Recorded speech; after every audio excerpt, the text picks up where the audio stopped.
हाँ जी, नमस्कार। Good morning, Radhe Radhe, जय श्री कृष्ण। कैसे हैं आप लोग? आ जाओ, देखिए जितने भी मेरे प्यारे साथी जुड़े हैं सब लोग फटाफट से। सलमा, वैभव, आरुषि, शर्मा, सबको गुड मॉर्निंग, सबको राधे राधे, सबको जय श्री कृष्ण। और बताओ प्यारे बच्चों, कैसी चल रही है आप लोगों की तैयारियां? अरे, और बताइए आप लोगों की जो तैयारियां है वो कैसी चल रही है? हम्म? वैभव, नीमा कुमारी, नीतू चौधरी, राखी तिवारी। राखी तिवारी आज पहली बार क्लास ले रही है क्या? अंकिता, मोनू, निधि, सचिन कुमार, रविंद्र कुमार बेरवा, रचना, सोनम, विश्वास कुमार, वैभव, सबकी बढ़िया चल रही है तैयारी? अच्छी चल रही है तैयारी? साथ साथ में रिवीजन कर रहे हो कि नहीं कर रहे हो? अरे, देखो अकेली तैयारी में तुम सोच रहे हो कि मैं रोज जैसे सर पढ़ा रहे हैं उसको डेली पढ़ रहा हूँ। अगर तुम लोग इनका पिछली क्लास को अगर रिवीजन नहीं भी कर रहे हो ना तो भी तुम्हें नुकसान है। आप लोगों की जो क्लास है ना मंडे टू फ्राइडे, वो इसीलिए चलाई गई है कि मंडे टू फ्राइडे बच्चा है वो बिजी रहे, क्लास ले। सैटरडे और संडे को कंप्लीट इनका, सैटरडे को कंप्लीट रिवीजन करे और संडे को टेस्ट देवे। हाँ जी, ललित बागरी साहब, डोटास राज्य के क्षेत्र से नमस्कार आपको भी। तिवारी जी, नहीं सर हम कॉलेज आते हैं इसलिए ऑफलाइन क्लास लेते हैं। अच्छा अच्छा। Ankita, good morning dear. Ankit, Saurabh, Sonu, Mahendra Singh, Kuldeep, Shani, Ram Ram भाई, कोटपुतली, बहरोटू, इनहाज, हेमराज। ग्रुप डी की एग्जाम आ गई गुरुजी। अरे तो यार डबल स्टार की बात कर रहे हो, डबल स्टार की क्लास में डी ग्रुप की बात कर रहे हैं। डी ग्रुप की अपन डी ग्रुप का बैच में बात करांगा। अठे अपन केवल और केवल थानेदार बनवा की सोचनी है, समझ रहे हो ना? बालम मारो थानादार गानों के तो फेमस हो वो। अब जो आपने राजस्थान में ऐसा है कि वैकेंसी रद्द हुई थी, डबल बेच ने फिलहाल इसके ऊपर रोक लगा दी है कि एक बार रद्द तो नहीं होगी, हम इसकी जांच पड़ताल करेंगे, है ना? इकोनॉमिक्स की क्लास नहीं हुई सर, कल दादी जी की तबीयत ठीक नहीं है क्या? हाँ हाँ, कुछ ऐसा ही लग रहा है मुझे। अब राजस्थान एग्जाम की मैराथन क्लास हो गई है, अब तो राजस्थान हिस्ट्री की क्लास शुरू करवा दो। राजस्थान हिस्ट्री की क्लास दीपक मीना जी वो गुरुजी पढ़ाएंगे, तो आपको पहले कल्चर पढ़ा रहे हैं, कल्चर कंप्लीट होगा तो हिस्ट्री अपने आप ही चालू हो जाएगी। ऐसा तो है नहीं कि मैं आपकी दो क्लासें चला दूं कि एक कल्चर चल रही है एक हिस्ट्री। हाँ, आने वाले भविष्य में हो सकता है ऐसा संभव हो, लेकिन फिलहाल आपकी एक ही क्लास चलेगी वो, ठीक है ना? तो करें, शुरू करें अब। देखो, पिछली जो अपनी क्लास थी उसके अंतर्गत आर्टिकल 16 पढ़ रहे थे हम लोग। क्या पढ़ रहे थे? आर्टिकल 16 पढ़ा था मेरे प्यारे डियर। और आर्टिकल 16 के अंतर्गत प्यारे दोस्त हम लोगों ने क्या क्या देख लिया था? मैंने आपको बीपी मंडल पढ़ाया था। बीपी मंडल ने बोला था कि भाई ओबीसी को 27% आरक्षण दिया जाना चाहिए। पहले जो 21% था उसे बढ़ाकर के 27% करना चाहिए। और फिर 1989 से 90 के अंतर्गत यानी 1990 से 90 में जो वीपी सिंह सरकार थी उन्होंने ये कर भी दिया था। आगे 1991 में जो पीवी नरसिम्हा राव प्रधानमंत्री बने थे तो उन्होंने आर्थिक आधार पर भी 10% जो आरक्षण है वो दे दिया मेरे प्यारे बच्चों। ठीक है भाई, आर्थिक आधार पे 10% आरक्षण दे दिया था। उसके बाद में आपको पता हो तो मैंने एक केस लिखाया था इंदिरा साहनीवाद। हमने कल वही लिखा था, इंदिरा साहनीवाद, इंदिरा साहनीवाद 1992। और इंदिरा साहनी को आपको पता होगा मंडलवाद भी कहा जाता है, मंडलवाद भी कहा जाता है। भारत के संविधान में आरक्षण को लेकर के ये केस बहुत महत्वपूर्ण भूमिका निभाई मेरे प्यारे बच्चों। इसमें इन्होंने दो तीन बातें बोली थी। पहली बात इन्होंने बोली थी मेरे प्यारे बच्चों की जो ओबीसी को आरक्षण दिया गया है, ओबीसी को 27% आरक्षण, 27% जो आरक्षण है, आरक्षण वेद है। यही लिखा था हम लोगों ने, वेद है। ठीक है साहब।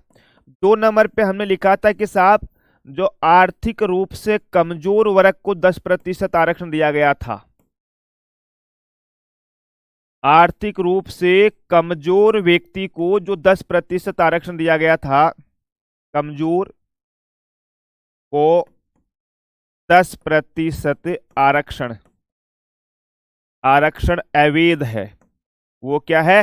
अवैध है। अवैध का मतलब इनवैलिड है, सही नहीं है मेरे दोस्त। यही था भाई, सही नहीं है मेरे प्यारे बच्चों। ठीक है साहब।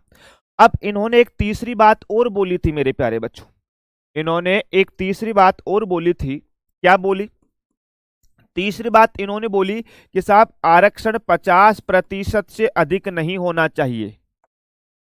क्या प्यारे डियर?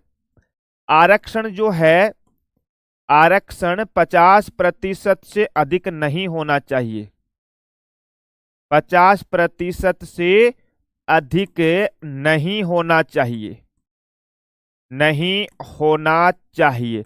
लेकिन इन्होंने साथ में एक बात और बोली कि साहब आरक्षण जो है वो 50% से ज्यादा तो नहीं होना चाहिए, लेकिन विशेष परिस्थितियों में 50% से अधिक बढ़ाया जा सकता है। आरक्षण 50% से अधिक नहीं होना चाहिए, लेकिन विशेष परिस्थितियों में बढ़ाया जा सकता है,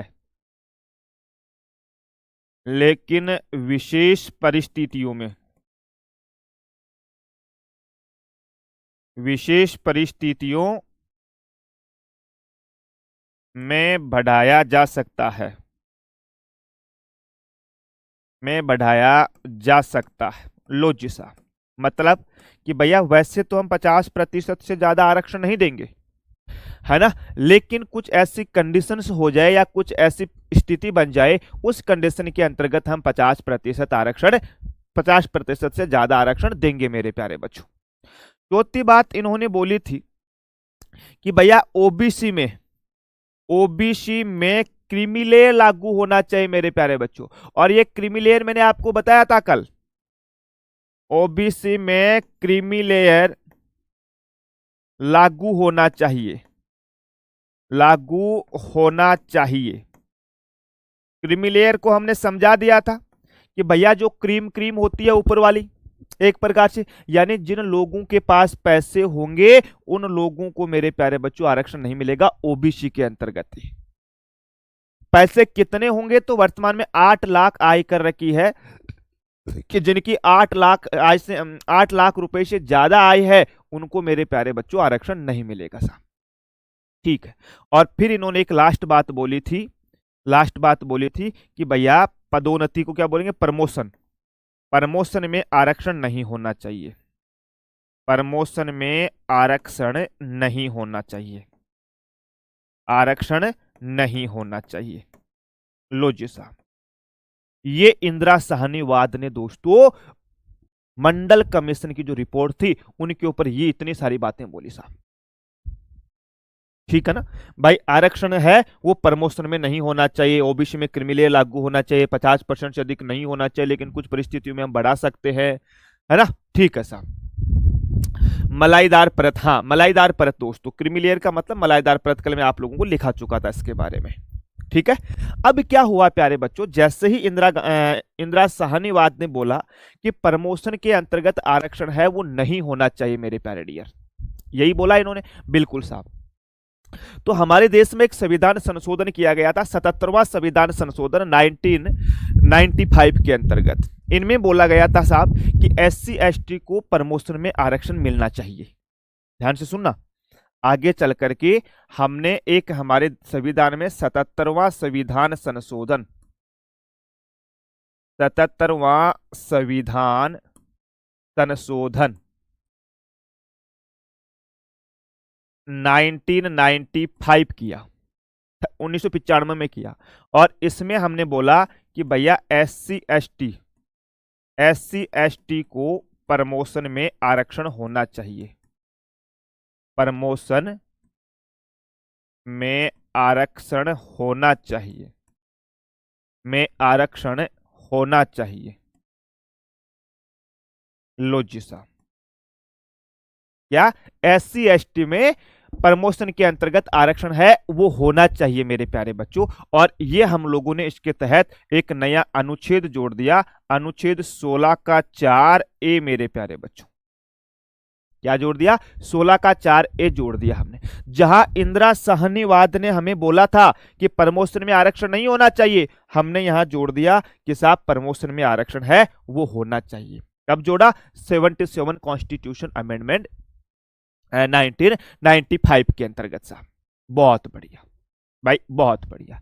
अब थोड़े दिन बाद में हम लोगों ने एक बात और जोड़ी इसके अंतर्गत, थोड़े दिन बाद में हमने इसके अंतर्गत एक बात और जोड़ी साहब, है ना। कौन सा संविधान संशोधन था, वो था 91वां संविधान संशोधन मेरे प्यारे बच्चों, है ना भाई। 91वां संविधान संशोधन मेरे प्यारे, सॉरी क्या नाम है इसका, 81वां संविधान संशोधन, 91 2003 में हुआ था, 81वां संविधान संशोधन। इसके तहत हमने आर्टिकल 16(4)B जोड़ा। आगे हमने अगर मैं बात बताऊं तो आर्टिकल 16(4)B, आर्टिकल 16(4)B हमने जोड़ा, और ये जोड़ा हमने 81वां संविधान संशोधन, 81वां संविधान संशोधन,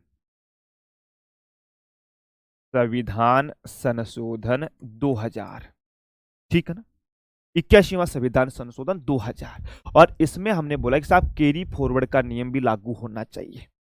इसमें हमने बोला कि भैया SC ST और OBC में कैरी फॉरवर्ड का नियम लागू होना चाहिए। कैरी फॉरवर्ड का नियम लागू होना चाहिए, नियम लागू होना चाहिए, होना चाहिए। लेकिन ये 50% से अधिक नहीं, 50% से अधिक नहीं, अधिक नहीं। अब तुम्हारे दिमाग में आता है कि साहब ये कैरी फॉरवर्ड क्या होता है, तुम्हारे दिमाग में आता है कि साहब ये कैरी फॉरवर्ड क्या होता है मेरे प्यारे बच्चों। तो मेरे दोस्त सुनना एक बार, है ना, मेरे दोस्त सुनना एक बार दोस्तों। है क्या, आपको मैं बताऊं, है क्या, मैं आप लोगों को बताऊं। जैसे मान के चलो आप लोगों की राजस्थान पुलिस सब इंस्पेक्टर का एग्जाम्पल ही हम देते हैं। अभी अपने PSI है, अभी अपने PSI है मेरे प्यारे बच्चों। इस PSI की मैं बात करूं, PSI की मैं बात करूं तो इसमें 1015 पोस्ट है। अभी लिखना मत आप लोग, है ना, समझना, 1015 पोस्ट है। मान के चलो इनमें से 500 जो पोस्ट है वो SC ST और OBC की है। एक बार ऐसे रफली समझ लेना आप लोग, है ना। इनमें से 500 जो पोस्ट है वो SC ST और OBC की है मेरे प्यारे बच्चों, ठीक है साहब। अब हुआ क्या भाई साहब, जब भर्ती फाइनल हुई तो मेरे प्यारे बच्चों 400 लोग जो थे ना वही SC ST और OBC के जो है वो SI बन चुके। यानी SC ST OBC में 100 पोस्ट खाली रह गई। क्या हुआ, 100 पोस्ट खाली रह गई।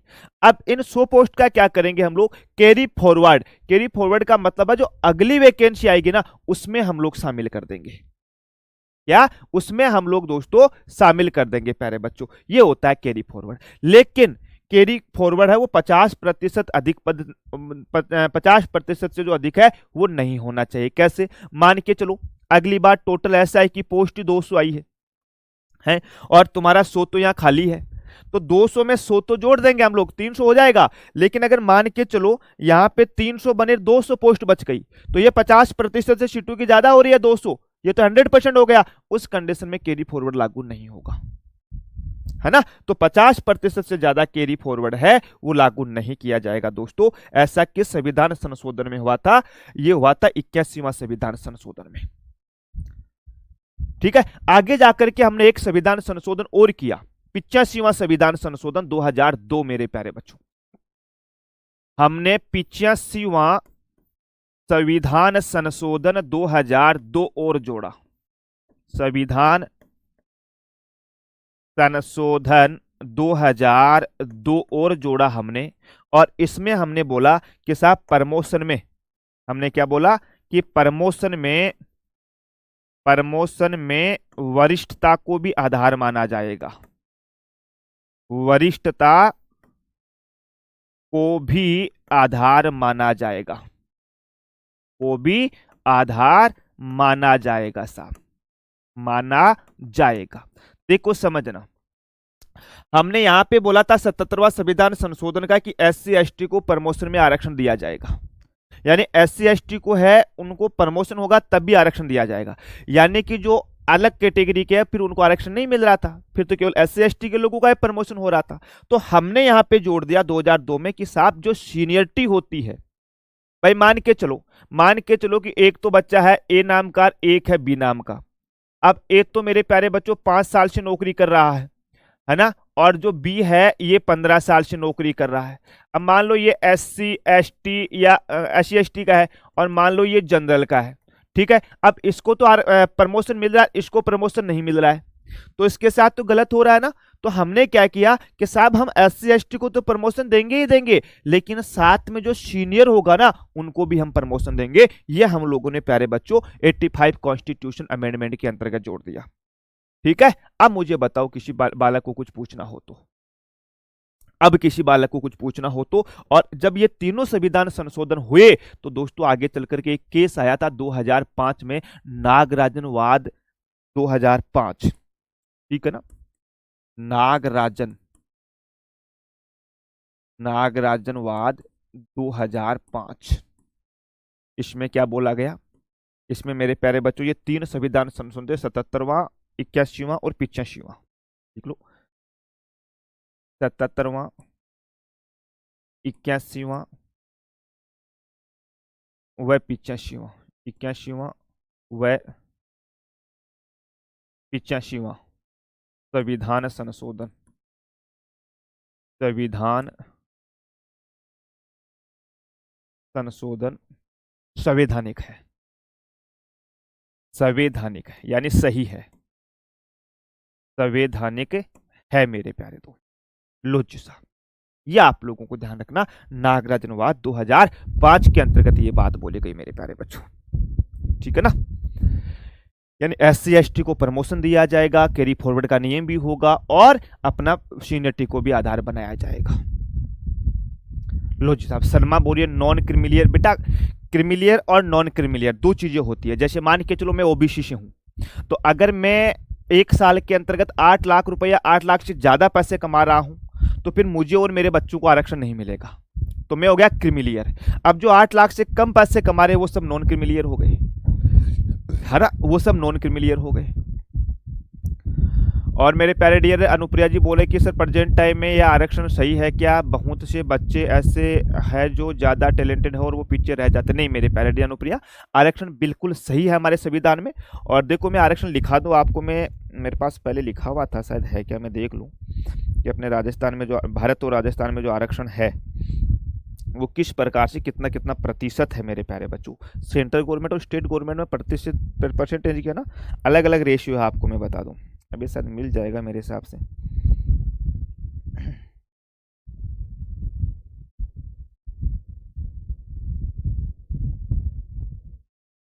ये रहा, देखो वर्तमान में आरक्षण लिख देते हम लोग, वर्तमान में आरक्षण, वर्तमान में आरक्षण। इस प्रकार के क्वेश्चन एग्जाम में पूछे तो नहीं जाते हैं, लेकिन जनरल नॉलेज के लिए इस प्रकार की चीजें हैं वो पूछी जाती है मेरे प्यारे डियर, है ना। देखो आरक्षण जो है ना वो एक तो होगा अपना सेंट्रल गवर्नमेंट में और एक स्टेट गवर्नमेंट में। एक तो लिख लो आप राजस्थान गवर्नमेंट, राजस्थान में, और एक लिख लो आप केंद्र में, एक लिख लो आप केंद्र में मेरे प्यारे बच्चों, ठीक है ना। और फिर मैं आप लोगों को लिखा हूं इसके अंतर्गत, मैं लिखा हूं प्यारे बच्चों, तो देखो आरक्षण होगा SC ST OBC EWS MBC, इस प्रकार से आरक्षण है, ठीक है ना, इस प्रकार से आरक्षण है। ये इतनी कैटेगरियां हैं, है ना। अगर मैं बात करूं राजस्थान की, तो राजस्थान में दोस्तों SC को 16% है, SC को राजस्थान में 16% है, और भारत के अंतर्गत SC को 15% है, ठीक है। मैं बात करूं ST की, तो ST को राजस्थान के अंतर्गत मेरे प्यारे बच्चों 12% है, 12% है, और सेंटर में 7.5% है, 7.5% है, ठीक है साहब। OBC की बात करूं तो राजस्थान में 21% है, राजस्थान में 21% है, और सेंटर के अंतर्गत 27% है OBC को आरक्षण। और ईडब्ल्यूएस की बात करूं तो यहाँ पे 10% आरक्षण है और यहाँ पर भी 10% आरक्षण है ना, दोनों जगह 10-10% आरक्षण है। एमबीसी की बात करूं तो राजस्थान में एमबीसी को 5% आरक्षण है और सेंट्रल गवर्नमेंट में एमबीसी कैटेगरी वो है ही नहीं मेरे प्यारे बच्चों। तो पूरा राजस्थान की हम बात करें तो राजस्थान में दोस्तों 64% आरक्षण है। इस प्रकार का क्वेश्चन पूछा जा सकता है और सेंट्रल गवर्नमेंट में है वो 59.5% आरक्षण है। लो जी साहब, है ना। ईडब्ल्यूएस है बेटा इकोनॉमिक वीकर सेक्शन, यानी जो आर्थिक रूप से कमजोर, अभी पढ़ाऊंगा मैं। अब हमारे देश में हर आदमी को आरक्षण है, ना कोई जनरल कैटेगरी का बोल सकता है कि मेरे पास आरक्षण है, ना कोई ओबीसी का बोल सकता, ना कोई एससी का, ना कोई एसटी का। हर व्यक्ति को राजस्थान में तो आरक्षण दे रखा है भाई, हर व्यक्ति, किसी को नाराज नहीं कर रखा है भाई, किसी को। पहले जनरल के लोगों में एक बार प्रकार से ये होता था कि साहब हमें आरक्षण नहीं है, तो अब हमने बहुत अच्छा किया मोदी सरकार ने कि 10% में जनरल कैटेगरी में जो आर्थिक रूप से कमजोर है, जिन लोगों को रियल में जरूरत है। भाई देखो, जन्म तो होना प्रकृति की देन है। मान लो कोई ए नाम का लड़का है, ए नाम का व्यक्ति, ये बहुत गरीब है और इसका जो जन्म है वो जनरल कैटेगरी में हो गया। अब इनको आरक्षण नहीं मिल रहा, जबकि एक दूसरा बी नाम का व्यक्ति है, उसका कोई धनी व्यक्ति में परिवार में जन्म हो गया, उसको मिल रहा है, तो वो तो गलत है ना। तो हमने क्या किया कि भैया अब हम आर्थिक आधार पे भी आरक्षण दे रहे हैं कि जो गरीब लोग हैं उनको भी आरक्षण मिलेगा, चाहे वो जनरल कैटेगरी के हो। एमबीसी में 5 जातियां आती है बेटा, बंजारा आता है और रायका आते हैं, रेबारी आते हैं, गाड़िया लोहार आते हैं, एक और है कौन सा है मैं मिस कर रहा हूं, है ना। 5 जाति आती है ये। एमबीसी केवल राजस्थान में और कहीं नहीं है। बट सर मैं मेडिकल में भी है ये सब, ज़्यादा नॉलेज वाला बच्चा कुछ नंबर से रह जाता है और कम नंबर वाला। देखो अनुप्रिया, ये तो होता रिसोर्सेज होता है मेरे प्यारे। जिन लोगों को बहुत सारे रिसोर्सेज मिले हैं, बहुत सारे इंस्ट्रूमेंट्स मिले हैं, और एक ऐसा बच्चा जो गांव का है जिसको कुछ भी नहीं मिला, संघर्ष करके आ रहा है, तो आरक्षण है वो किसी प्रकार से भेदभाव नहीं करता है। आरक्षण एक प्रकार से भेदभाव को मिटाता है मेरे प्यारे डियर, ठीक है ना। सर आरक्षण कैसे मिलता है बेटा? आरक्षण के अलग अलग पोस्ट डिवाइडेड होती है। जैसे अभी एसआई की वैकेंसी आई है ना, तो एसआई के अंतर्गत 16% लोग एससी के होंगे, 12% एसटी के होंगे, 21% ओबीसी के होंगे, 10% ईडब्ल्यूएस के होंगे, 5% एमबीसी के होंगे, है ना। और बाकी के जो बचते हैं वो सबके लिए है। उसमें जनरल का भी जा सकता है, अगर वो ज्यादा नंबर ला रहा है कोई ओबीसी का बंदा, तो वो भी उसको फाइट कर सकता है। नीतू चौधरी, ईडब्ल्यूएस के अंतर्गत जनरल कैटेगरी के लोग काउंट होते हैं, जनरल कैटेगरी के। हाँ विष्णु, कोई ना, आपका अगर ऐसा है परसेंटेज, इसमें परसेंटेज में गलती हो गई तो आपको वो करेक्शन करने का मौका मिलेगा, आप उस समय सही कर सकते हो इसके अंतर्गत, है ना, कोई बड़ी बात नहीं है वो। चलिएगा साहब, अब आ जाओ। अब हम बात करते हैं दोस्तों आर्टिकल 16(5) की। आर्टिकल 16 का सब क्लोज 5। देखो 16(4) पढ़ने में हमें 2 दिन लग गए। अब 16(5) क्या बोलता है, क्योंकि सब कुछ डिटेल से पढ़ना पड़ता है। यहाँ से एग्जाम्स में क्वेश्चन पूछा जाएगा नहीं जाएगा मुझे नहीं पता, लेकिन आपके इंटरव्यू में, आपके दैनिक लाइफ में ये चीजें बहुत जरूरी होगी दोस्त। तो ये बोलता है कि राज्य के द्वारा किसी धार्मिक संस्था के, है ना, आर्टिकल 16 बोलता है कि राज्य के द्वारा किसी धार्मिक संस्था के, राज्य के द्वारा किसी धार्मिक संस्था के, किसी धार्मिक संस्था के क्रियाकलापों के लिए, क्रियाकलापों का मतलब होता है काम के लिए मेरे प्यारे बच्चों, या क्रियाकलापों के प्रबंध के लिए, क्रियाकलापों के प्रबंधन के लिए, प्रबंधन के लिए, कि राज्य के द्वारा किसी धार्मिक संस्था की क्रियाकलापों के प्रबंधन के लिए धर्म विशेष से संबंधित व्यक्ति को नियुक्त किया जा सकता है। प्रबंधन के लिए धर्म विशेष के व्यक्ति को, धर्म विशेष के व्यक्ति को नियुक्त किया जा सकता है, विशेष के व्यक्ति को नियुक्त किया जा सकता है, नियुक्त किया जा सकता है, किया जा सकता है। लो जी साहब, देखो शॉर्ट में समझना थोड़ा सा आप लोग। हमने आर्टिकल 16 पढ़ रहे थे, हम लोग 16(4) 2 पढ़ रहे थे और 15 भी पढ़ रहे थे, जहां पे हमने बोला था कि हम धार्मिक आधार पे किसी भी प्रकार से भेदभाव नहीं करेंगे, ठीक है ना। लेकिन हमने यहां पर बोला है कि राज्य के द्वारा किसी धार्मिक संस्था के क्रियाकलापों के प्रबंधन के लिए, धर्म विशेष के व्यक्ति को नियुक्त कर सकते हैं हम लोग। मैं एग्जाम्पल के तौर पे आप लोगों को समझाऊं, भाई एग्जाम्पल के तौर पे समझो मेरे प्यारे बच्चों। जैसे मान के चलो कोई जामा मस्जिद है, कोई जामा मस्जिद है। अब जामा मस्जिद में कोई प्रोग्राम हो रहा है, उसका मैनेजमेंट करने के लिए कोई हिंदू व्यक्ति या कोई ब्राह्मण का अधिकारी होगा, आईपीएस होगा या पीसीएस अधिकारी होगा, उनको लगा दिया जाएगा। तो क्या वो उनके रीति रिवाजों को उतना समझ पाएगा? नहीं समझ पाएगा ना। या मान के चलो जैसे वैष्णो देवी है, जैसे वैष्णो देवी है, वैष्णो देवी बोल सकते हैं हम लोग, केदारनाथ यात्रा बोल सकते हैं, केदारनाथ बोल सकते हैं, अमरनाथ यात्रा बोल सकते हैं, है ना, अमरनाथ यात्रा बोल सकते हैं। यानी जहां हिंदू धर्म के मैनेजमेंट से संबंधित बातें होगी तो वहां किसी हिंदू धर्म के अधिकारी को नियुक्त किया जाएगा। अगर कोई मुस्लिम धर्म के से संबंधित बात होगी वहां मुस्लिम धर्म के व्यक्ति को नियुक्त किया जाएगा। कोई जैन धर्म से संबंधित बात होगी तो जैन धर्म के व्यक्ति को नियुक्त किया जाएगा। ये केवल उसका कोई काम होगा तभी, ऐसा नहीं कि हमेशा भाई जहां हिंदू बाहुल्य क्षेत्र वहां हिंदू होगा, मुस्लिम बाहुल्य क्षेत्र वहां मुस्लिम होगा, ऐसा बिल्कुल भी नहीं होगा मेरे प्यारे दोस्तों। केवल धर्म के लिए हम लोगों ने। हाँ सर, एससी एसटी को ओबीसी के मुकाबले इतना, बेटा अपने भारत के अंतर्गत जो सबसे ज्यादा पॉपुलेशन वो ओबीसी को है। ओबीसी को ऑलरेडी आरक्षण कम है मेरे प्यारे डियर। भारत के अंतर्गत ओबीसी के लगभग 52% पॉपुलेशन है। भारत में जो सबसे ज्यादा पॉपुलेशन है वो ओबीसी की है मेरे प्यारे डियर, ठीक है ना पूनम? हाँ हाँ बिल्कुल बिल्कुल मुस्कान, बहुत डीप पढ़ा रहे, पढ़ना पड़ेगा मेरे प्यारे डियर, पढ़ना पड़ेगा मेरे प्यारे डियर, सिलेक्शन लेना है तो। ठीक है, बहुत बढ़िया सा। यह आर्टिकल 16(5) था। अब आ जाओ आर्टिकल 16(6) के अंतर्गत। आर्टिकल 16(6), आर्टिकल 16(6), 16(6) क्या बोलता है मेरे प्यारे बच्चों? है 16(6). पहले तो ये बताओ इसको हमने ऐड कब किया गया था, शामिल कब किया गया था हम लोगों ने? तो 103वां संविधान संशोधन 2019 के तहत प्यारे बच्चों, है ना, 103वां संविधान संशोधन, संविधान संशोधन 2019। इसमें हमने क्या बोला?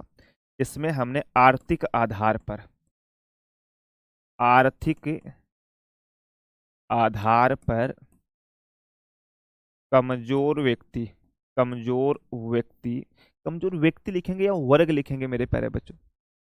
अरे हम आर्थिक आधार पे मेरे हिसाब से यहाँ पे कमजोर लिख लेंगे, व्यक्ति लिख लेंगे। आर्थिक आधार पे कमजोर व्यक्ति, व्यक्ति को सरकारी नौकरी व नियुक्ति में, सरकारी नौकरी, सरकारी नौकरी व नियुक्ति में, व नियुक्ति में 10% आरक्षण दिया जाएगा। आरक्षण, ठीक है ना, जिसको हम लोग इकोनॉमिक वीकर सेक्शन बोलते हैं ना, ईडब्ल्यूएस। ये ईडब्ल्यूएस को 10% जो आरक्षण जोड़ा गया था वो दोस्तों 103वां संविधान संशोधन 2019 के अंतर्गत जोड़ा गया था।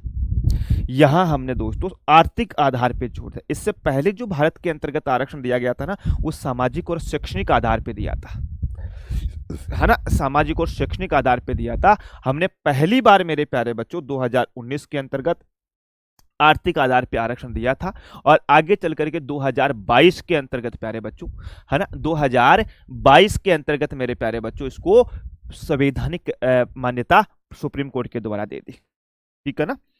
2022 में सर्वोच्च न्यायालय के 5 जजों की बेंच ने, सर्वोच्च न्यायालय के 5 जजों की बेंच ने इन्हें संवैधानिक मान्यता प्रदान कर दी, इन्हें संवैधानिक मान्यता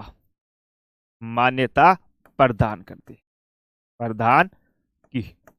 जहां इंदिरा साहनी वाला मामला आया था 1992 में, उसमें आर्थिक आधार को मेरे प्यारे बच्चों नकार दिया था, लेकिन 2022 के अंतर्गत जो ये केस आया था 5 जजों के, जिसने 3:2 से फैसला आया था मेरे दोस्तों, यानी 3 जज तो इसके पक्ष में थे और 2 जजों ने बोला कि ये गलत है, ठीक है ना। तो दोस्तों उसको संवैधानिक मान्यता मिल गई आर्थिक आधार पे।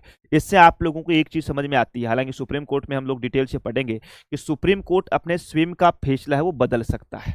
दोबारा सुन लेना, सुप्रीम कोर्ट को अपना स्वयं का फैसला बदलने का अधिकार है, बाकी किसी को नहीं है दोस्त। ठीक है जी, बिल्कुल साहब। हाँ जी, अलवर से हूँ, बहुत बढ़िया। एमबीसी क्या होता है? एमबीसी होता है बेटा man backward class. Raj Singh Tomar जी, मैन बैकवर्ड क्लास हिंदी में बोलते हैं उसको, मुख्य पिछड़ा वर्ग। ठीक है ना। ऐसे कितनी बार संविधान संशोधन हुए हैं? बार बार बेटा बताएंगे देवेंद्र सिंह। टोटल अब तक भारत में 106 संविधान संशोधन हो चुके हैं। मेरे पास इतने पैसे नहीं कि मैं जोधपुर जाऊं। सागर बंसवाल, जोधपुर तो कहाँ क्यों जाओगे बेटा तुम जोधपुर? पॉपुलेशन सर आपकी कास्ट कौन सी है? योगेंद्र सिंह शेखर। बेटा मेरी कास्ट भारतीय है ना, मैं भारत का हूँ। इकोनॉमिक्स वीकर होने की कंडीशन क्या होनी चाहिए? 8 लाख जिसकी आय हो। यहाँ ओबीसी के अंतर्गत मेरे प्यारे बच्चों 8 लाख कर रखी है दोनों में ना, 8 लाख से कम वाले आय को। 15/6 में भी तो दिया है 10। हाँ 15/6 बताया ना मैंने आपको। 15/6 में तो बेटा सरकारी स्कूलों में और प्राइवेट स्कूल में एडमिशन के लिए दिया है। मैंने आपको पहली क्लास में बताया था मनीष क्या नाम तुम्हारा, निम्बावत जी। हमने आरक्षण 3 प्रकार से दे रखा है। एक हमने आरक्षण सरकारी नौकरी में दे रखा है, एक आरक्षण हम लोगों ने शिक्षा में दे रखा है, और एक आरक्षण जो है वो हमने राजनीति के अंतर्गत दे रखा है। ठीक है ना। ठीक है जी साहब, आ जाओ आगे लिखो आप आर्टिकल 17। आगे लिखो आर्टिकल 17। ये बोलता है अस्पृश्यता का अंत। क्या बोलता है? अस्पृश्यता, अस्पृश्यता का अंत, या कई जगह छुआछूत का अंत भी बोला जाता है।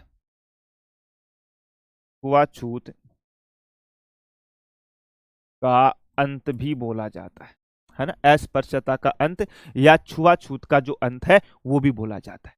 देखो हमारे देश के अंतर्गत क्या है कि आजादी से पहले बहुत जाति के आधार पे, रंग रूप के आधार पे बहुत भेदभाव किया जाता था, है ना, बहुत भेदभाव किया जाता था मेरे प्यारे बच्चों।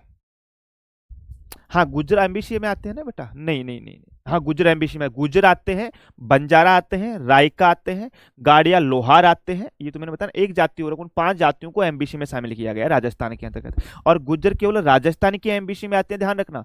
सेंट्रल गवर्नमेंट के अंतर्गत ओबीसी के अंतर्गत आते हैं। हाँ जी, निम्बा कुमारी बोल रही कि निर्मा कुमारी बोल रही है कि सर मैं जनरल से हूँ, मेरे हस्बैंड टीचर है, क्या मुझे भी ईडब्ल्यूएस का फायदा मिल सकता है? आपकी टीचर कौन सी कैटेगरी की में है? 3rd ग्रेड के, एक 2nd ग्रेड के, एक 1st ग्रेड के, उसके अकॉर्डिंग बनता है इसके अंतर्गत मेरे प्यारे डियर।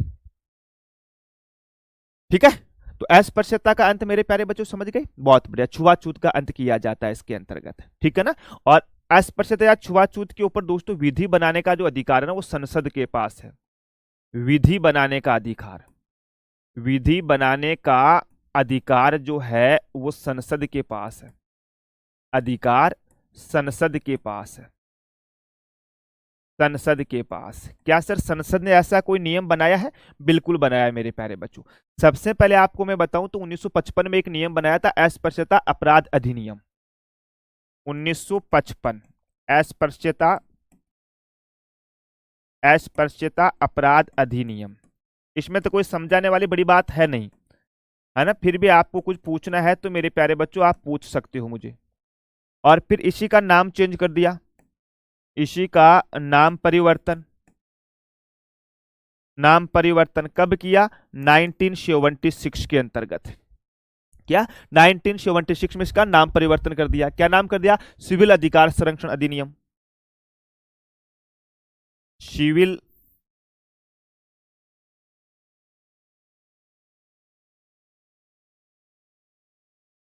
सिविल अधिकार संरक्षण अधिनियम। अधिकार संरक्षण एक्ट मेरे प्यारे बच्चों। ठीक है ना। सिविल अधिकार संरक्षण एक्ट मेरे प्यारे बच्चों, ये हमने कब किया? 1976 के अंतर्गत दोस्त। ठीक है, बिल्कुल साहब। और आगे आप लोगों को पता होगा, आगे आपको पता होगा प्यारे बच्चों, एक अधिनियम और बनाता 1989 में। 1989 में और बनाता SC ST संरक्षण अधिनियम। संरक्षण अधिनियम, है ना, संरक्षण अधिनियम। अच्छा SC ST संरक्षण अधिनियम जो बना था मेरे प्यारे बच्चों, इसको एक नाम और है, क्या बोला जाता है? एट्रोसिटीज एक्ट भी कहते हैं इसको। इसको मेरे प्यारे बच्चों एट्रोसिटीज, एट्रोसिटीज एक्ट भी कहते हैं इसको, सिटीज एक्ट भी कहा जाता है। ये लो साहब, ये बोलता है अपना अस्पृश्यता, है ना मुस्कान? सेलम, सौरभ, राजस्थान एसआई में एमबीसी को आरक्षण मिलेगा? हाँ बिल्कुल मिलेगा सौरभ, बिल्कुल मिलेगा। सेकंड ग्रेड है, सेकंड ग्रेड है तो मेरे हिसाब से मिल जाएगा आपको, है ना, क्योंकि मेरी एज कंप्लीट होने में 5 मंथ कम रह गई। कोई बात नहीं सोनम गहलोत, आपकी एज कंप्लीट होने में 1 दिन भी कम रहता है ना तो भी आप योग्य हो। 5 दिन तो बहुत ज्यादा होता है, 1 दिन भी कम रहता है ना तो भी आप योग्य हो दोस्तों। हाँ जी, क्लियर यहाँ तक? बहुत बढ़िया, है ना। अब हम बात करते हैं आर्टिकल 18 के बारे में। आर्टिकल 18 बोलता है मेरे प्यारे दोस्तों उपाधियों का अंत। आर्टिकल 18 क्या बोलता है? उपाधियों का अंत, टाइटल एंड ऑफ, ठीक है साहब, है ना, उपाधियों का अंत मेरे प्यारे बच्चों, एंड ऑफ टाइटल, है ना, एंड ऑफ टाइटल मेरे प्यारे बच्चों मिलता है। प्रीति वर्मा मिलता है मेरे प्यारे डियर सेंटर के अंतर्गत।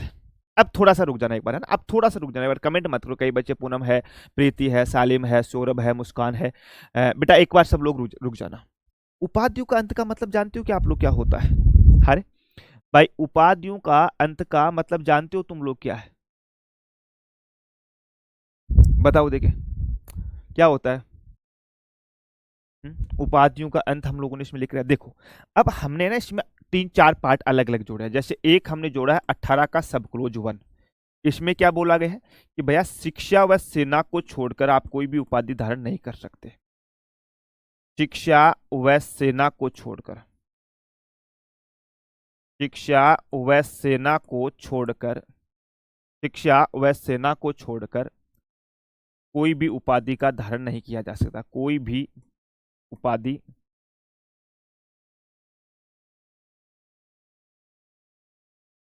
कोई भी उपाधि धारण नहीं की जा सकती, उपाधि धारण नहीं की जा सकती।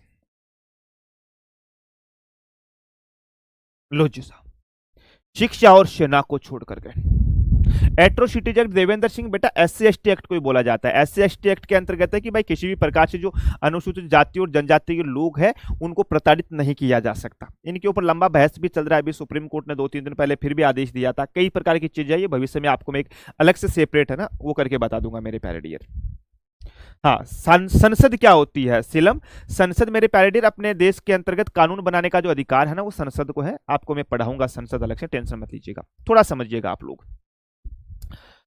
भैया शिक्षा व सेना को छोड़कर कोई भी उपाधि धारण नहीं कर सकता, यानी हमारे देश के अंतर्गत जैसे आप लोग हो। अब पहले पुराने जमाने की बात करूं, जैसे मेरा नाम है रणजीत, हाँ, तो पुराने जमाने में आपने सुना होगा महाराजा रणजीत सिंह, राजाओं के राजा महाधिराज रणजीत सिंह, है ना। कई आपने सुना होगा सवाई सिंह, धिक्कर सिंह, पुछड़ सिंह। अपने नाम से पहले मतलब कोई कुछ उपाधि लगा लेता। मुगल काल में तो देखा होगा आप लोगों ने, जो चाहे वो भाई साहब सेम बहादुर, बहादुर, ताडूर, पाडूर, पता नहीं क्या क्या उपाधि धारण कर लेते।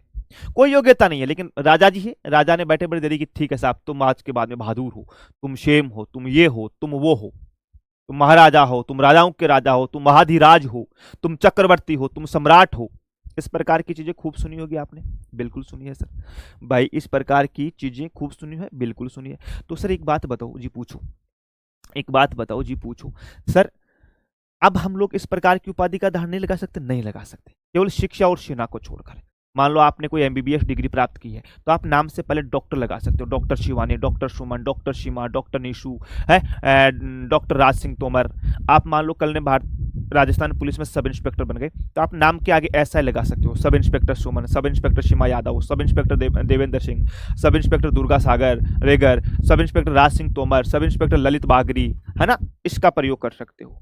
या आपने मेरे प्यारे बच्चों आप सेना के अंतर्गत हो, कोई कर्नल बन गया, कोई कैप्टन बन गया आप में से, ठीक है ना, वहां कर सकते हो, लेकिन इसके अलावा आप कहीं पर भी नहीं कर सकते दोस्त। क्लियर? बहुत बढ़िया।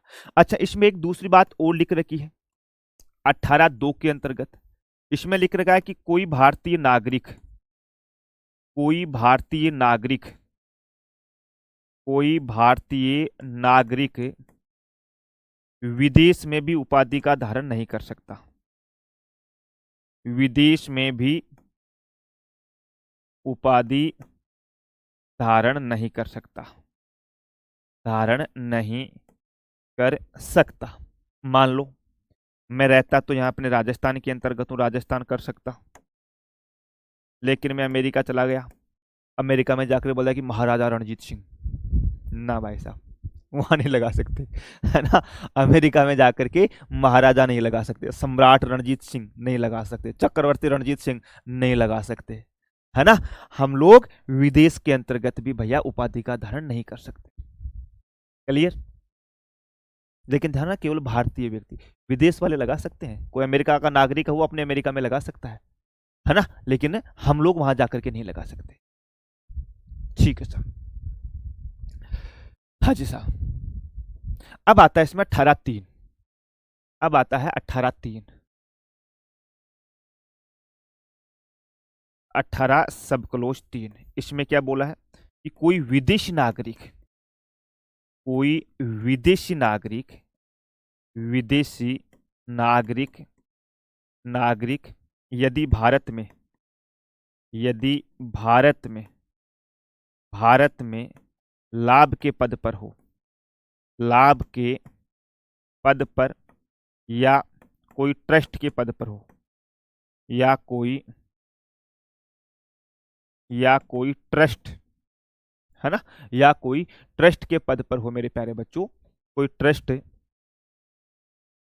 के पद पर हो, तो राष्ट्रपति की सहमति के बिना, राष्ट्रपति की सहमति के बिना, सहमति के बिना कोई उपाधि धारण नहीं कर सकता, कोई उपाधि धारण नहीं कर सकता, नहीं कर सकता। लो जी साहब, हमने क्या बोला कि भैया शिक्षा व सेना को छोड़कर कोई उपाधि धारण नहीं की जा सकती। 2 में बोल दिया कि भारतीय नागरिक विदेश में नहीं लगा सकता। 3 में बोला कि कोई विदेशी नागरिक यदि भारत में लाभ के पद पर, लाभ का पद है कि भारत के अंतर्गत उसने कोई कंपनी स्थापित कर रखी है, या भारत के अंतर्गत उसने कोई ऐसे पद के ऊपर हो जिसमें भारत सरकार से पैसे जा रहे हो, ठीक है ना, जिसमें भारत सरकार से पैसे जा रहे हो मेरे प्यारे बच्चों, उस कंडीशन के अंतर्गत भी वो उपाधि धारण नहीं कर सकता।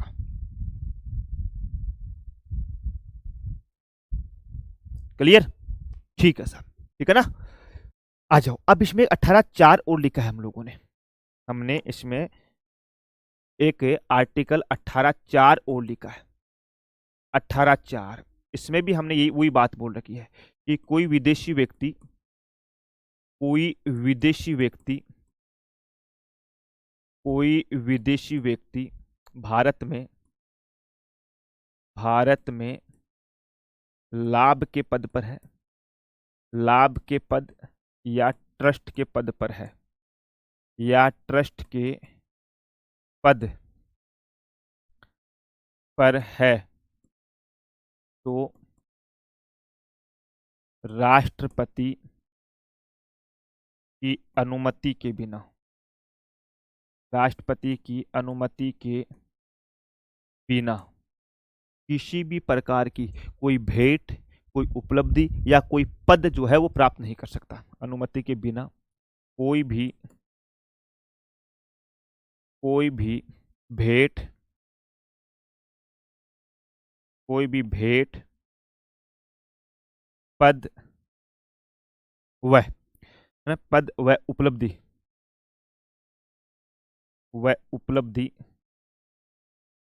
उपलब्धि प्राप्त नहीं कर सकता, प्राप्त नहीं कर सकता। लो जी साहब, ये लो मेरे प्यारे बच्चों, है ना। किसी भी प्रकार की मेरे प्यारे बच्चों कोई व्यक्ति जो विदेशी भारत का है, भारत में विदेशी नागरिक। अब देखो यहाँ 2 चीजें समझना आप लोग। 18(3) के अंतर्गत तो हमने बोल रखा है कि कोई उपाधि, थोड़ा शब्दों के ऊपर फोकस करना आप लोग। यहाँ तो हमने बोला कि कोई उपाधि वो धारण नहीं करेगा राष्ट्रपति के बिना, ठीक है ना। और यहाँ पे हमने पोस्ट कर रखा है कि भैया भेंट, उपलब्धि या पद, उपलब्धि पद, यहां हमने उपाधि शब्द का प्रयोग नहीं कर रखा है, ठीक है ना। तो यहाँ 2 18 3 18 4 इन दोनों को ध्यान रखना मेरे प्यारे बच्चों। बहुत बढ़िया मेरे दोस्त। अब एक चीज आपके है ना थोड़ा सा ध्यान रखना, 1954 के अंतर्गत प्यारे बच्चों, 1954 में भारत सरकार ने, है ना, भारत सरकार ने मेरे प्यारे डियर, भारत सरकार ने अवार्ड घोषित किए। अवार्ड की शुरुआत की या घोषित कुछ भी लिख लो, अवार्ड की शुरुआत, शुरुआत 4 अवार्ड थे मेरे प्यारे बच्चों। जैसे सबसे बड़ा अवार्ड भारत का था भारत रत्न, क्रम याद रख लेना इनका, भारत रत्न जो भारत का सबसे बड़ा अवार्ड था मेरे दोस्त, ठीक है साहब। सेकंड नंबर पे था पद्म विभूषण, सेकंड नंबर पे था पद्म विभूषण मेरे प्यारे दोस्त, पद्म विभूषण। थर्ड नंबर पे था पद्म श्री, या सॉरी माफी चाहता हूं, पद्म भूषण, पद्म भूषण। और फोर्थ नंबर पे था पद्म श्री,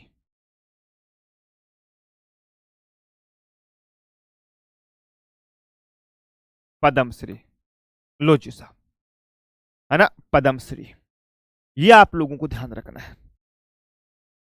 ये आप लोगों को ध्यान रखना है मेरे प्यारे बच्चों। क्या ध्यान रखना है कि साहब हमने बोला कि साहब जो पद्म भारत रत्न है, पद्म विभूषण है, पद्म भूषण है ना, और पद्म श्री है, ये हमने शुरुआत की थी मेरे प्यारे बच्चों, ठीक है ना। अब हुआ क्या, आगे चल करके हमारे देश के अंतर्गत 1977 में जनता सरकार आई थी, ठीक है ना, तो वो उनको बंद कर दिया। स्टार लगा के लिख लो कि 1977 में जनता सरकार ने अनुच्छेद 18 का हवाला देते हुए, अनुच्छेद 18 का हवाला, अनुच्छेद 18 का अनुबंध करते हुए, कुछ भी लिख सकते हैं हम लोग, अनुबंध करते हुए अवार्ड बंद कर दिए, अवार्ड बंद कर दिए मेरे दोस्त, बंद कर दिए, अवार्ड है वो बंद कर दिए मेरे दोस्त। हमने क्या बोला, हमने बोला कि साहब 1977 में जनता सरकार द्वारा अनुच्छेद 18 का अनुबंध करते हुए कि साहब ये जो अवार्ड दिए जा रहे हैं ये उपाधि है एक प्रकार से, भारत रत्न, जैसे भारत रत्न सचिन तेंदुलकर का नाम सुना होगा आप लोगों ने, भारत रत्न MS स्वामीनाथन का नाम सुना होगा आपने, तो ये क्या है, ये एक प्रकार से हमारे आर्टिकल 18 जो मूल अधिकार है उनका उल्लंघन है। ये जनता सरकार जो मोरारजी देसाई जी थे उन्होंने बंद किए। लेकिन आगे चल करके मेरे प्यारे बच्चों 1980 के अंतर्गत, 1980 में कांग्रेस सरकार ने पुनः इसको चालू कर दिया। कांग्रेस सरकार ने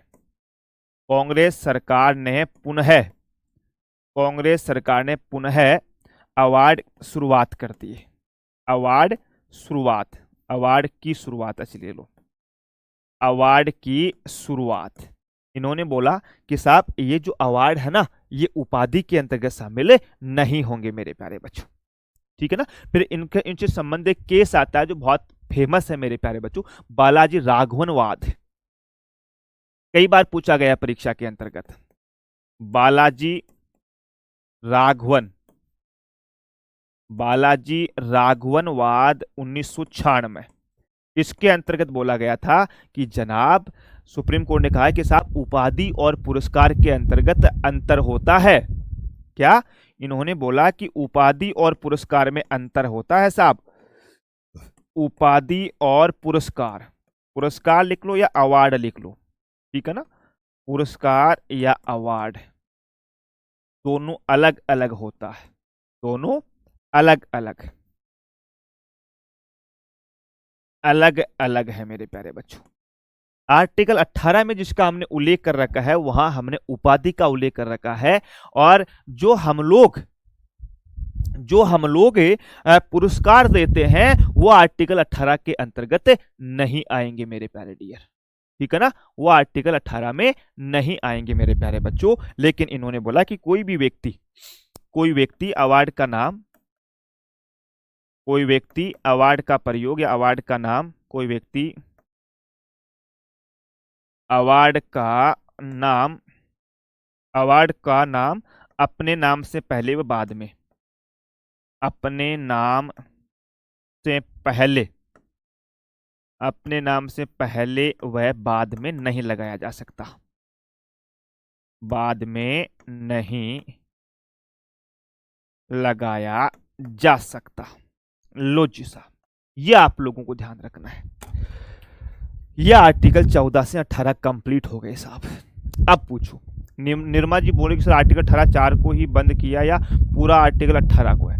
बेटा बंद नहीं किया है मेरे प्यारे डियर, बंद नहीं किया है, ध्यान रखना, किसी को बंद नहीं किया। आर्टिकल 18(4) बोला कि कोई विदेशी व्यक्ति भारत में लाभ के पद या ट्रस्ट के पद पर है तो राष्ट्रपति की अनुमति के बिना कोई भी भेंट, पद व उपाधि प्राप्त नहीं कर सकता। फिर हमने 1954 के अंतर्गत ये 4 प्रकार के अवार्ड की शुरुआत की थी। तो जनता सरकार ने बोला कि साहब ये अवार्ड है, ये उपाधि है, एक प्रकार से ये नहीं देंगे। कांग्रेस सरकार ने बोला कि नहीं, अवार्ड हम देंगे क्योंकि ये अवार्ड है, ये उपाधि नहीं है। और 1996 में सुप्रीम कोर्ट ने बोल दिया कि साहब अवार्ड और उपाधि दोनों अलग अलग होते हैं, लेकिन कोई व्यक्ति अपने नाम से पहले या बाद में इनका आगे प्रयोग नहीं कर सकता। लेकिन अगर वो करता भी है तो किसी भी प्रकार की सजा का उल्लेख नहीं किया गया इसके अंतर्गत, है ना। जैसे मान के चलो मैं मेरा एग्जाम्पल दे दूं भाई, मान के चलो इसमें मैं मेरा एग्जाम्पल दे दूं कि भाई मेरा नाम रणजीत है और मुझे कोई अवार्ड मिला है, तो मैं, जैसे सचिन तेंदुलकर है तो आपने सुना होगा भारत रत्न सचिन तेंदुलकर या सचिन तेंदुलकर भारत रत्न। तो ये लोग अपने नाम से पहले किसी भी प्रकार की उपाधि का प्रयोग नहीं कर सकते, लेकिन अगर कर लेते हैं तो कोई सजा नहीं है इसके अंतर्गत। अब बताओ मजा आया कि नहीं आया है? अब मेरा वो एक डियर मुझे उसकी याद आ जाती है युवराज की कि सर आप तो ऊपर ऊपर से पढ़ा रहे हो, हमारा युवराज कहाँ गया पता नहीं।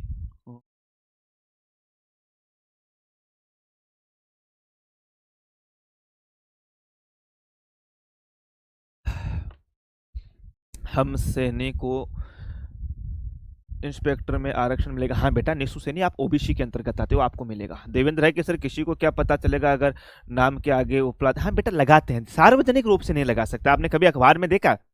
अखबार वाले तो फिर भी प्रयोग कर लेते हैं कि भारत रत्न सचिन तेंदुलकर, लेकिन सचिन तेंदुलकर अपना नाम लिखता है तो उसके आगे पीछे भारत रत्न नहीं लगाता। बहुत बढ़िया सोनम, मजा आया सबको? वैभव मजा आया? याद कैसे करेंगे? याद करने के लिए रिवीजन करना पड़ता है साहब। वैभव जी, गुरुजी तारक मेहता का उल्टा चश्मा में पोपटलाल तो लगता है। पोपटलाल यार रविंद्र कौन था? ये मेरा दोस्त है बताओ। रविंद्र कुमार बेरवा, तुम यहाँ पोपटलाल बना रहे हो क्या? बहुत बढ़िया। शिमा यादव, इतना डीप तो आज तक नहीं पढ़ा ना? आज तक नहीं पढ़ा तो बेटा आप भारत में राजस्थान में थानेदार बनने जा रहे हो, ऐसे थोड़ा ना बनने जा रहे हो। प्रियंका जी बहुत बढ़िया डी। राजस्थान कांस्टेबल में कितना गुना पास किए जाएंगे? यार राजस्थान में फिजिकल के 20 गुना पास किए जाएंगे ना, पोस्टों के आई थिंक मेरे हिसाब से 20 गुना है, 15 गुना है, कुछ ऐसे पास किए जाएंगे, खूब किए जाएंगे। 50,000 लोगों को पास किया जाएगा। ईओ में क्लास, नाइस क्लास गुरुदेव। ट्रस्ट का मतलब कोई भी ऐसी संस्थान जो 2, 4, 5 समूह के द्वारा बनाया गया है जिसका लोगों को हेल्प करना मुख्य उद्देश्य होता है। हाँ जी बहुत बढ़िया, शाबाश डिम्पल चौधरी। ना लाठी ना तलवार, बस एक कलम की तेज धार। हाँ पूनम कुमारी, सर प्लीज ये डाउट का हम। अनुप्रिया राठौड़ क्या डाउट है मेरे प्यारे डियर आपका? Lovely Chauhan, it's Vikram 70। बेटा आपका हो गया लवली चौहान, देखना मैंने कल करवा दिया, सबका करवा दिया, मैं बैठ के करवाया था, किसी का रह ना जाए। सर ये ईओ में, हाँ बेटा ये सब में काम में आएगी मोनू चौधरी। ईओ में तो आपको राजस्थान पॉलिटी आती है, कंप्लीट पॉलिटी आती है, किसी में सब में काम में आएगी। ये क्लास में आपको उस लेवल की पढ़ा रहा हूँ, आप आरएएस परी क्या आधा तो मेंस क्लियर हो जाएगा ये फंडामेंटल राइट वाले टॉपिक से। तो दोस्तों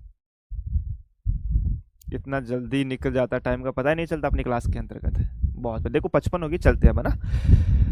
हाँ सर बहुत मुश्किल है नौकरी पाना। मुश्किल तो बेटा मेहनत तो करनी पड़ेगी आपको ना, मेहनत तो करनी पड़ेगी। अब मैं चलता हूँ ना, कल मिलूंगा आप लोगों से।